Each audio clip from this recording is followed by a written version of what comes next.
The growing conflict involving Iran is now reshaping global diplomacy and putting major allies under pressure. A high-stakes meeting between Donald Trump and Japan's Prime Minister Sanae Takaichi has taken center stage, but instead of strengthening ties, tensions are rising. At the heart of it all, the critical oil route known as the Strait of Hormuz. So what exactly happened behind closed doors? And why is Japan being pushed into a difficult position? Let's break it down. The Strait of Hormuz is one of the most important shipping lanes in the world. Nearly a fifth of global oil passes through this narrow stretch, making it a lifeline for economies, especially in Asia. Now, with the Iran conflict escalating, security in this region has become a major concern. The United States has been trying to rally its allies to help protect shipping routes, but the response has been hesitant. And that's where Japan enters the picture. Japan relies heavily on Middle Eastern oil. Nearly 95% of its supply flows through this very strait. So when Trump called on allies to step in, Japan found itself directly in the spotlight. This meeting between Trump and Takaichi was originally planned months ago. At that time, expectations were high. Takaichi had just secured a strong political victory, and both sides were talking about a new golden era in U.S.-Japan relations. But fast forward to today, and everything has changed.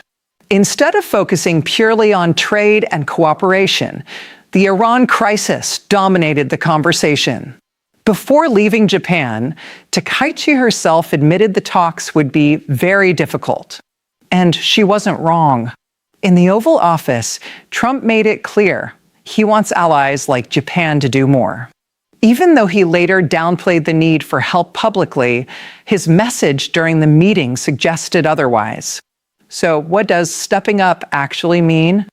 Trump has previously suggested that allies should send naval forces to the region.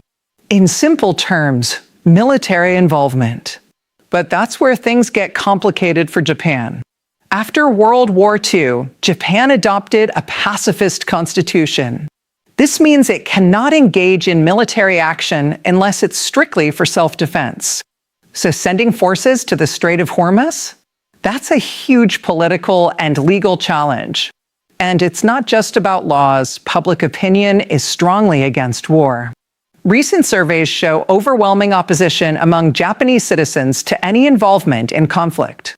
For Prime Minister Takaichi, this creates a delicate balancing act: support a key ally without crossing constitutional limits or angering voters. The meeting wasn't without controversy. At one point, Trump made a surprising reference to the Pearl Harbor attack.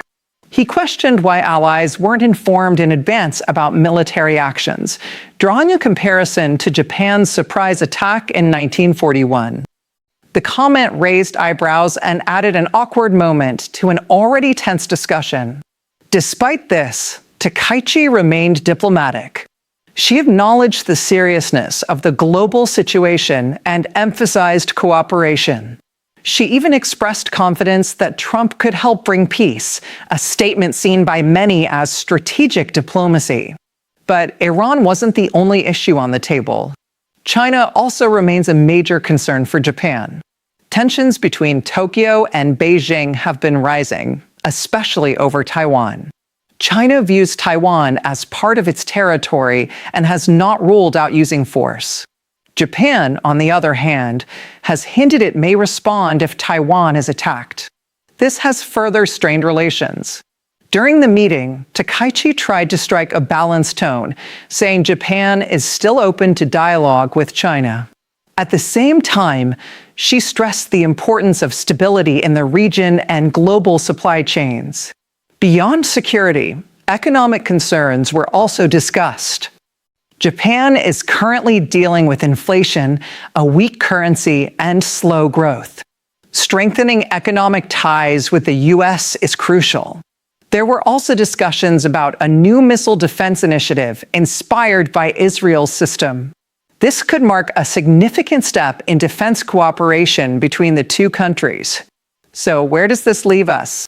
This meeting highlights a shifting global landscape where alliances are being tested under pressure. Japan must now navigate between its dependence on global energy routes, its alliance with the U.S., and its own constitutional limits. And as the Iran conflict continues to unfold, one thing is clear: the decisions made today could shape the balance of power tomorrow. If you found this breakdown helpful, make sure to like, subscribe, and stay tuned for more global updates.